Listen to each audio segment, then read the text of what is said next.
Friends, welcome to gated जी। आज हमारे साथ हैं टॉपर स्टॉक की एक सीरीज में मितांशु भावसार, जिन्होंने सिक्योर करी ऑल इंडिया रैंक 554 इन गेट 2024। इनके पहले मितांशु से जानेंगे कि उन्होंने इसके पहले जो गेट दी थी उसमें उनकी रैंक कुछ अराउंड 2042 थी। तो और मितांशु ने लिया है झील से टेस्ट सीरीज और मटेरियल, इन दोनों के रिव्यू के जानेंगे और किस तरीके से प्रिपेयर करा जाए गेट को, किस तरीके से दिया जाए कि 2042 से जंप लगा के 554 554 तक का सफर कैसा रहा।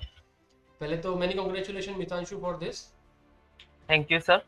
और आपका हम डायरेक्ट पॉइंट से स्टार्ट करते हैं कि एक तो आपने जी से टेस्ट सीरीज जो मटेरियल लिया था तो वो रिव्यू जानेंगे। उससे पहले आपसे जानते हैं कि आपका गेट के लिए मोटिवेशन क्या रहा, क्यों गेट देना था और कहाँ से आपका बैकग्राउंड वगैरह, कहाँ से आप हैं, कॉलेज का नाम। तो सबसे पहले मैं अपना एजुकेशनल बैकग्राउंड से स्टार्ट करता हूँ। मैंने अपना बीई इंजीनियरिंग कंप्यूटर इंजीनियरिंग में किया है गुजरात टेक्नोलॉजिकल यूनिवर्सिटी से, और मेरे फाइनल सीजीपीए 8.77 है। क्या और मैंने गेट की प्रिपरेशन फोर्थ ईयर में भी की थी, जिसमें मेरा 2042 रैंक आया था।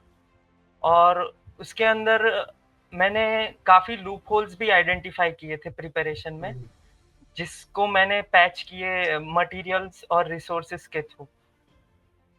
और अगर मैं वाई गेट की अगर बात करूं कि गेट क्यों चूज किया मैंने, तो उसके मेनली 3 रीजंस थे। फर्स्टली, प्लेसमेंट जो था हमारी कॉलेज के अंदर वो उतना डिसेंट नहीं था। ओके। मेजॉरिटी कंपनीज जो थी वो मतलब या तो बॉन्ड 1.5 इयर्स का बॉन्ड मिनिमम ऑफर कर रही थी, और उनकी सैलरी का जो लेवल था वो भी काफ़ी कम था। और मेजॉरिटी जो कंपनीज थी वो वेब डेवलपमेंट, ऐप डेवलपमेंट में डील कर रही थी, जिसमें मेरे को उतना इंटरेस्ट नहीं इंटरेस्ट था नहीं और उसका फ्यूचर था। हाँ, उतना प्रोफाइल ब्राइट नहीं उतनी लग अच्छी रहा। नहीं है। सेकेंडली सेकेंडली था कि कॉलेज लाइफ मेरी उतनी अच्छी नहीं रह पाई, मतलब कोरोना के कारण। और मेरे को जो क्वालिटी स्टूडेंट्स का एसोसिएशन जो चाहिए था वो नहीं मिल पाया, क्योंकि कॉलेज के अंदर मेजॉरिटी स्टूडेंट्स जो थे वो सिर्फ मार्क्स के लिए पढ़ते थे। मतलब उन्होंने कोई कोडिंग नहीं की, प्रोजेक्ट्स नहीं बनाए, इंटर्नशिप्स में कोई उतना इंटरेस्टेड इंटरेस्ट नहीं नहीं था। था। जबकि ऐसी रेप्यूटेड इंस्टीट्यूट्स में ज़्यादातर स्टूडेंट्स जो होते हैं काफ़ी करियर ओरिएंटेड होते हैं। बिल्कुल। तो वो एक प्लस पॉइंट था मेरे लिए। और दूसरा था कि एक एजुकेशनल इंटरेस्ट भी था मेरा कंप्यूटर साइंस में। मैंने in fact second year third year में भी काफ़ी कोडिंग की और इंटर्नशिप्स भी की। तो एक कंप्यूटर साइंस के सब्जेक्ट्स पढ़ने में मेरे को वैसे इंटरेस्ट था, और जबकि कॉलेजेस में सरफेस लेवल स्टडीज ही करवाई जाती थी आपको मेजॉरिटी डेप्थ टाइम। डेप्थ में पढ़ने का इंटरेस्ट था, इसलिए अभी आपने गेट को चूज हम्म, करा। बिल्कुल। इसलिए मास्टर्स का ऑप्शन मैंने एक्सप्लोर किया। ओके, ये सारी चीज़ें आपकी जो जो आपके वीक पॉइंट थे, आपने उन वीक पॉइंट को एज ए मोटिवेशन में कन्वर्ट करा ताकि मुझे आगे बढ़ना है, यहाँ से आगे जाना है। बिल्कुल सही। हम्म, अच्छा, सोर्स ऑफ स्टडी की बात करें तो गेटेड झील का जो मटेरियल है उसके बारे में आप कुछ रिव्यू देना चाहेंगे, क्या रिव्यू रहेंगे आपके। मतलब मैं अगर रिव्यू की बात करूँ तो जो गेटेड झील का मटेरियल है वो काफ़ी अच्छा हेल्पफुल था मेरे लिए प्रिपरेशन के टाइम पे, क्योंकि जो फर्स्ट अटेम्प्ट में मैंने जो मिस्टेक्स की, मेजॉरिटी टाइम तो मैंने थियरी पढ़ ली, लेकिन वो थियरी को प्रैक्टिस करने के लिए जो वैरायटी ऑफ क्वेश्चंस थे वो मेरे को नहीं मिल पाए। और मेरी जो स्टडीज थी वो भी काफ़ी अनस्ट्रक्चर्ड थी, मतलब ऑर्गेनाइज नहीं। ऑनलाइन, हाँ, ऑर्गेनाइज नहीं थी। और ऑनलाइन जो सोर्स मिल रहा है वहाँ से पढ़ रहा हूँ। ओके। तो जो क्वालिटी ऑफ क्वेश्चंस मेरे को बुकलेट और टेस्ट सीरीज के अंदर मिले, उससे मेरे को काफ़ी कॉन्फिडेंस मिला। और मैंने काफ़ी मिसकंसेप्शंस और मिसअंडरस्टैंडिंग भी क्लियर की क्वेश्चंस के थ्रू। अच्छा, क्वेश्चन सॉल्व करने का तरीका क्या रहता था आपका, कैसे बुकलेट सॉल्व करिए आप, या उसको उसमें कुछ मार्क वगैरह करते थे आप। हाँ, मतलब पहले तो मैं थियरी पढ़ने के बाद मैं क्वेश्चंस सॉल्व करता था। पेंसिल से मैं क्वेश्चंस भी बुक के अंदर ही सॉल्व करता था, और उसके बाद मैं आंसर्स देखता था। और आंसर्स में जब भी कोई गलती होती थी तो मैं उस क्वेश्चंस को मार्क कर लेता था, और मेरे अप्रोच को मैं मिस्टेक लेबल कर देता था और बगल में उसका करेक्ट अप्रोच भी लिखता था। और अच्छी तरीके सेम चीज़ मैं टेस्ट सीरीज़ में भी करता था। कोई भी क्वेश्चन मेरा गलत होता था, तो मैं उस क्वेश्चन को एक नई बुक के अंदर सारे जो गलत क्वेश्चन हुए, वो क्वेश्चन नोट डाउन करता था और उसका आंसर भी नीचे लिखता था। बहुत अच्छी अप्रोच थी। आपने आपने अपनी गलत तरीके को भी लिखा और जो सही तरीका हो सकता है वो भी आपने वहाँ पे नोट डाउन करा, ताकि अपने को दोनों तरीके पता रहे कि इस तरीके से नहीं करना है, करना है इस तरीके से।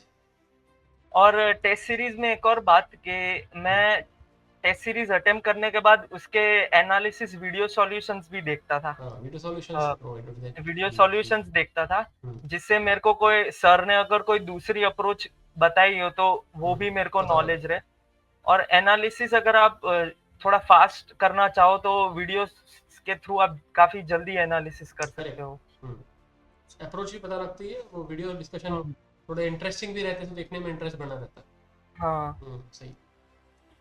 सिली मिस्टेक जो टेस्ट सीरीज का आपने बताया, टेस्ट सीरीज का रिव्यू अगर जेल के लिए बोले तो जेल की टेस्ट सीरीज का रिव्यू भी स्टूडेंट चाहते हैं, तो क्या आप देंगे उसमें, किस तरीके से बोलना अ, चाहिए? टेस्ट सीरीज़ की अगर बात करूँ तो ज़ील की जो टेस्ट सीरीज़ है वो थोड़ी गेट से थोड़ा अब डिफिकल्ट लेवल थोड़ा। ज़्यादा है। उसका रीज़न एक प्लस पॉइंट ये है कि हम्म, आप एग्ज़ाम में गेट के एग्ज़ाम में जो प्रेशर आता है उसमें हम्म, अगर कोई ईज़ी क्वेश्चन होता है फिर भी वो डिफिकल्ट बन बिल्कुल जाता सही। है एनवायरनमेंट के कारण, प्रेशर के कारण। हम्म, तो अगर आप वो प्रेशर हैंडल करना टेस्ट सीरीज़ के थ्रू ही सीख जाते हो, वो डिफिकल्ट क्वेश्चन पहले से ही अप्रोच करना सीख जाते हो, तो वो आपको काफ़ी कॉन्फिडेंस देता है एक्चुअल गेट एग्ज़ाम के अंदर। बिल्कुल बिल्कुल। और दूसरा, अगर आप कोई नया क्वेश्चन देखते हो टेस्ट हम्म, सीरीज़ के अंदर, हम्म, तो अगर आप पैनिक कर जाते हो तो कोई लॉस नहीं है आपका। लेकिन अगर एक्चुअल गेट एग्ज़ाम में अगर हम्म, आपने नया क्वेश्चन देख लिया और आप पैनिक कर गए तो वो काफ़ी वो बहुत बड़ा आपका पूरे साल भर की मेहनत का लॉस हो जाता है। हाँ, लॉस हो जाएगा। तो हमारा तो इंटेंशन, पैनिक बिल्कुल हमारा पै इंटेंशन ये रहता है कि क्योंकि जगह जो रहती है वो आपकी नहीं है, आपका घर नहीं है, आपका हुँ, रूम नहीं है, एक नई जगह, नए लोग, नया सिस्टम, नया इन्वायरमेंट, आप होता पहली बार उस जगह पर गए हैं, तो आपको वो सारी चीज़ें ऐसा प्रेशर क्रिएट करती है कि आपको अगर सिंपल सा क्वेश्चन जो आपके स्ट्रॉन्ग सब्जेक्ट का क्वेश्चन है, कई बार सिली मिस्टेक्स में वो काफ़ी स्टूडेंट से वो गलत हो जाता है। तो प्रैक्टिस अगर हुँ, स्ट्रॉन्ग की जाए, अच्छी टेस्ट सीरीज की जाए, अच्छे क्वेश्चंस की प्रैक्टिस की जाए, तो वो आपको प्रेशर बियरिंग कैपेसिटी काफ़ी इंप्रूव कर देती है, ताकि आपकी सिली मिस्टेक भी काफ़ी कम हो जाती है। हुँ। हाँ मितांश बताइए। दूसरा एक सिली मिस्टेक का मैं पॉइंट देना चाहूँगा कि अ, ज़्यादातर स्टूडेंट्स कभी-कभी थोड़ा टाइम सेव करने के लिए 5-10 सेकंड सेव करने के लिए माइंड माइंड कैलकुलेशन कर कैलकुलेशन। लेते हैं। तो बिल्कुल। मतलब एक एप्रोक्सीमेट लगा देते हैं कि इसका आंसर तो यही आएगा। हम्म, एक टाइम सेव करने के लिए गेस कर देते हैं। बिल्कुल। भले उनके स्टेप सही होते हैं लेकिन एट द एंड वो गेस कर लेते हैं, तो वो नहीं करना चाहिए। और दूसरा सिली मिस्टेक अवॉइड करने के लिए आपको सारे स्टेप्स अपने रफ बुक में लिखने चाहिए और उसके बाद ऑप्शन टिक करने से पहले आपको वेरीफाई करना चाहिए कि क्या मैं श्योर हूँ मेरे हम्म, स्टेप्स के ऊपर, हम्म, और आंसर को मैच करना चाहिए।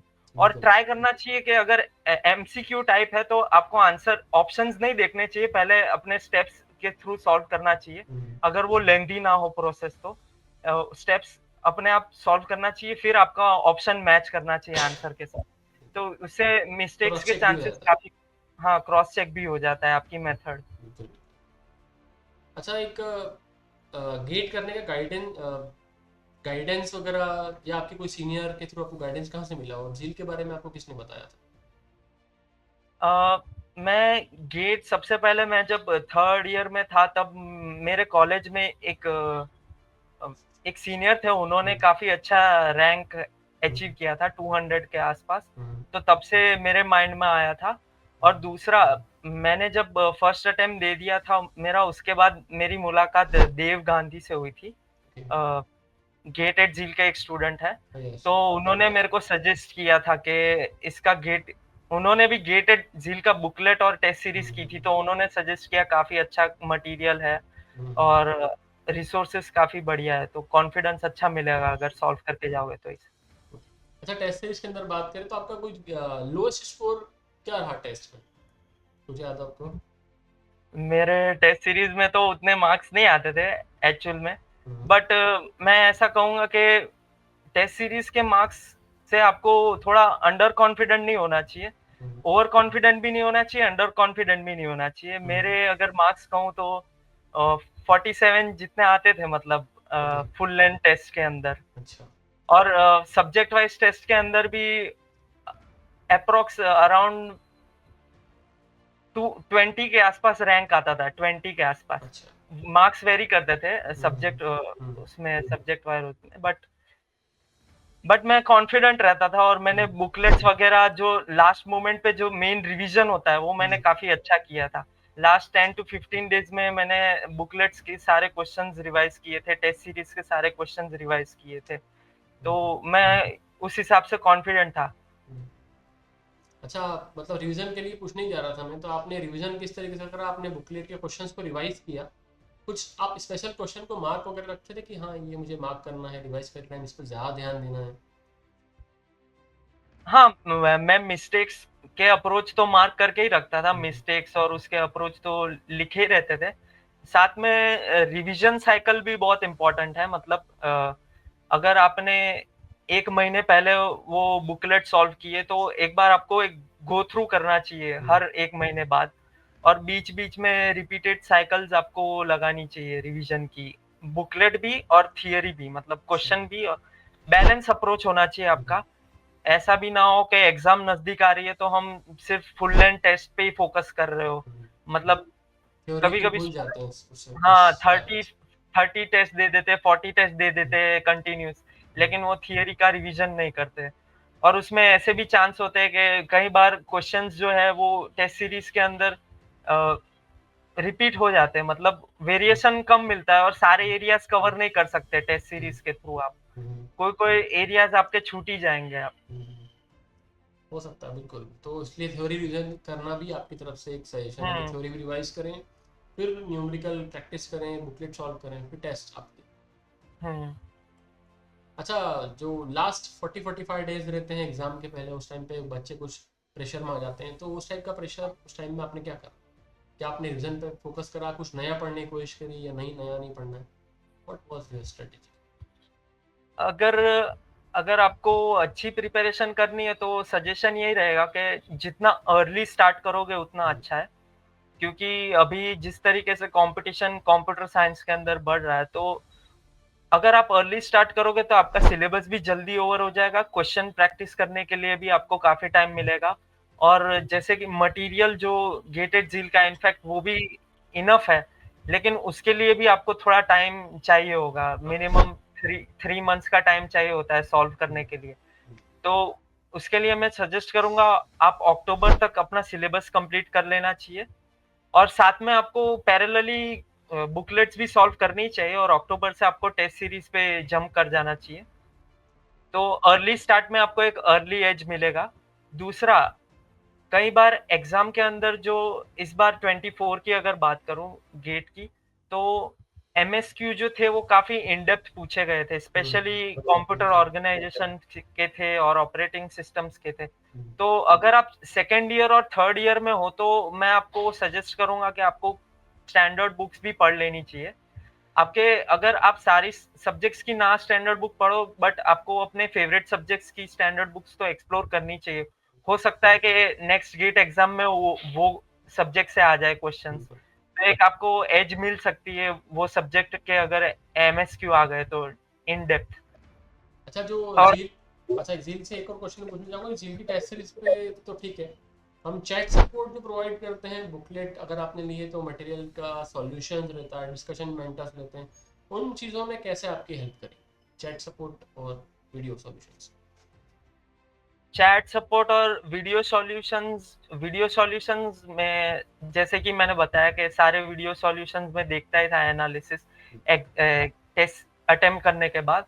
और चैट सेक्शन में भी मेरे कोई भी डाउट रहते थे तो मैं स्क्रीनशॉट लेके मैसेज कर देता, तो कोई ना कोई स्टूडेंट या सर रिप्लाई कर देते थे। तो वो एक पॉजिटिव रिस्पॉन्स मिल जाता था मेरे को कि ये मिस्टेक है और ये अप्रोच है, तो वो भी काफी सही था। और दूसरा मैं कुछ और चीजें कहूंगा कि आपको लास्ट मोमेंट पे जब 10 to 15 डेज हो, तब आपको उतना ज्यादा प्रेशर में नहीं आना चाहिए।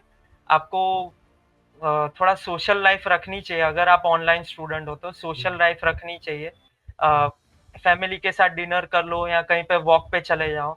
30 मिनट्स या 1 आवर का कोई हॉबी अपना परस्यू कर बिल्कुल। लो, जिससे आप थोड़ा प्रेशर को हैंडल कर सको। नहीं तो उस टाइम पे काफ़ी स्टूडेंट्स ऐसे भी होते हैं जो 15-15 आवर्स का अपने आप को बर्डन देते हैं 15 घंटे पढ़ने का, जो कि एक एक अच्छी बात है। अगर आप हैंडल कर सकते हो तो ठीक है, लेकिन काफ़ी स्टूडेंट नहीं कर पाते हैंडल। हम्म, तो वो एक उनके लिए काफ़ी डिप्रेसिंग फैक्टर बन हाँ, जाता है बिल्कुल फिर लास्ट बिल्कुल। मोमेंट में। Extra stress extra space stress. Stress है तो हैंडल करने में मुश्किल जाती है। तो आपने बताया कि हुँ, एक हॉबी आप रखें जिसके थ्रू अपने स्ट्रेस को मैनेज कर सकें।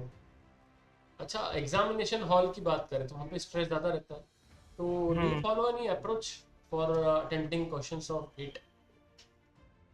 हाँ, सबसे पहले तो सिली मिस्टेक अवॉइड करने के लिए जो मैंने पहले पॉइंट्स बताए वो ध्यान में रखने। सेकेंडली मेरा अप्रोच ऐसा था कि मैं एप्टीट्यूड के क्वेश्चंस जो होते थे वो कभी-कभी कोई भी सेक्टर से आ सकते हैं। मतलब उसमें कुछ फिक्स नहीं है, कहीं से भी पूछ सकते थे। तो उसके कारण क्या है कि कोई अचानक आउट ऑफ बॉक्स क्वेश्चन आ जाए तो इनिशियल लेवल पे आपका कॉन्फिडेंस काफ़ी हाई होना चाहिए। 10 to 15 minutes of starting of exam. तो तब अगर मेरा ऐसा मानना था कि तब अगर मैं कोई ऐसा क्वेश्चंस में स्टक हो जाऊँ, तो हो सकता है मेरा कॉन्फिडेंस डाउन हो जाए, और ये प्रॉब्लम मैंने लास्ट अटेम्प्ट में फेस भी किया था 23 में। ओके। तो इसलिए मैंने इस बार ऐसा अप्रोच रखा था कि मैं स्टार्ट करूँगा रिलेटेबल क्वेश्चंस के साथ, जो सब्जेक्ट क्वेश्चंस होते हैं। तो उसमें मोस्ट प्रोबेबली रिलेटेबल कॉन्सेप्ट्स जो आपने पढ़े वही क्वेश्चन आएँगे। तो वो अगर मैं ईज़ी क्वेश्चन से स्टार्ट करूँगा तो मेरा 15 मिनट्स स्टार्टिंग की 15 मिनट्स में काफ़ी हाई कॉन्फिडेंस रहेगा, और वो एक वार्म अप भी हो जाएगा मेरे लिए, जिससे मैं एप्टीट्यूड सेक्शन पे आऊँगा तो मेरा माइंड अच्छे से काम करेगा और मैं वो एप्टीट्यूड लॉजिस्टिक क्वेश्चंस को अच्छे से अटेम्प्ट कर पाऊँगा। तो वो एक मेरा अप्रोच था। दूसरा एक अप्रोच था कि टाइम मैनेजमेंट बहुत इम्पोर्टेंट है। कभी-कभी सिली मिस्टेक्स लास्ट मोमेंट पे भी काफ़ी ज़्यादा हो जाती है लैक ऑफ टाइम के कारण। तो उसके लिए मेरा अप्रोच ये था कि अगर 65 क्वेश्चन्स हैं, तो मैं डिवाइड बाय 3 कर देता था 3 अवर्स के टाइम में, और एक डेडलाइन सेट कर देता था कि हर आवर के अंदर मिनिमम 20 क्वेश्चन्स तो मेरे सॉल्व हो जाने होना चाहिए। चाहिए। और अगर इन केस नहीं हुए तो हम्म, वो डेडलाइन को मैं और ध्यान में रख के 2 अवर्स के अंदर वो सॉल्व करने का टारगेट रखता था कि 2 ओके। अवर्स के अंदर कैसे भी करके 40 करना। जिससे कि आप कोई भी क्वेश्चन पे कभी स्टक नहीं होंगे। कभी-कभी स्टूडेंट स्टक हो जाते हैं तो उसमें 10 मिनट निकाल लेते हैं। वो ईगो पे ले लेते हैं कि ये हम्म, क्वेश्चन सॉल्व क्यों नहीं हो क्वेश्चन रहा से मेरे से। लड़ने लग जाते हैं बिल्कुल कि अरे मेरा ही पढ़ा हुआ क्वेश्चन है, मेरा फेवरेट सब्जेक्ट का हाँ, क्वेश्चन है, ये तो मुझसे बनना ही चाहिए। और वो लड़ाई झगड़ा हो तो जाता है, वो फिर क्वेश्चन हाँ, आखिरी में गलत भी हो जाता है तो टाइम भी चले जाता है। हाँ, बिल्कुल तो सही बोला। वो डेडलाइन वाली चीज़ अगर आप दिमाग में रखोगे तो हम्म। वो कर सकते हो, अच्छा मैनेजमेंट कर सकते हो, टाइम मैनेजमेंट। अच्छा, एग्जामिनेशन हॉल की स्ट्रेटजी आपने शेयर करी, रिवीजन स्ट्रेटजी भी आपने शेयर कर दिया। आई थिंक कोई maximum thing we have covered. Any hmm, suggestion that you want to give to your junior, जैसे आप किसी और को देख करके मोटिवेट हुए गेट के लिए, और आपने गेट एक चूज करी और एक राइट पाथ पर अभी यहाँ पे आपको भी देख रहे हैं बहुत सारे स्टूडेंट और मोटिवेट हो रहे हैं, तो उनके लिए आप क्या कहना चाहिए? मोटिवेशन का फैक्टर तो मैं एक ही चीज़ कहूँगा कि एक इनिशियल स्टार्ट के लिए आपको मोटिवेशन फैक्टर लेना चाहिए, जो कि मेरा मोटिवेशन था। मेरे कॉलेज में एक सीनियर थे, उन्होंने गेट क्लियर किया हम्म, था, तो मेरा एक ऐसा ही मेंटालिटी था कि अगर किसी का आईक्यू हाई हो और अगर वो गेट क्लियर कर सकता है, तो मैं भी वो आईक्यू को कंपनसेट करके हार्ड वर्क करके भी कर ही सकता हूँ, मतलब करेक्ट। हार्ड वर्क बीट ज़्यादा टैलेंट। एफर्ट्स करके। यस, व्हेन टैलेंट तो डज नॉट वो एक वर्क हार्ड, लाइन है ये। हाँ। जी। तो मेरा यही मोटिवेशन था कि मैं भी कर सकता हूँ अगर कोई सीनियर्स कर सकते हैं, और वो भी हमारे कॉलेज के हैं, वो भी हमारे लेवल हाँ पे, तो बिल्कुल। हम भी क्यों नहीं कर सकते। दूसरा मैं एक कहूँगा कि ये इनिशियल लेवल पे अच्छी स्टार्ट देने के लिए अच्छा है, but at the end of journey आपको एक डिसिप्लिन रखना चाहिए और कंसिस्टेंसी रखनी चाहिए। मतलब रोज आपको अगर 10 आवर्स की स्टडी करनी है, 11 आवर्स का टारगेट रखा है तो आपको करना ही चाहिए, मतलब आपका कंसिस्टेंसी टारगेट मेंटेन। कितने ओवर स्टडी का था? मेरा जनरली 10 टू 11 आवर्स का था, बट कभी-कभी उतना भी फोर्स नहीं करता था अपने आप को, बट मिनिमम 8 तो 8 रखना ही चाहिए आपको, 8 आवर्स। 8 और 11 10 आवर्स बेस्ट है। Okay, Mitanshu, thank you so much. I think we have covered all the points from your review about test series, about material, motivation, silly mistake कैसे कवर की जाए, और काफ़ी सारी चीज़ें आपने बताई, जो छोटी छोटी चीज़ें रिवीजन की भी, बुकलेट सॉल्व करने की भी, ये सारी चीज़ें काफ़ी हेल्प करेंगी स्टूडेंट्स को. Yes. Finally, I like to end the session. Thank you very much. Lastly, I would just say thank you, Gated Zeal institution, staff, students, और जिसने भी डायरेक्टली इनडायरेक्टली मेरी जर्नी के अंदर कंट्रीब्यूट किया, thank you very much. Thank you very much, Mitanshu. Nice to talk to you. Thank you. अच्छा लगा बात. या थैंक यू, बाय।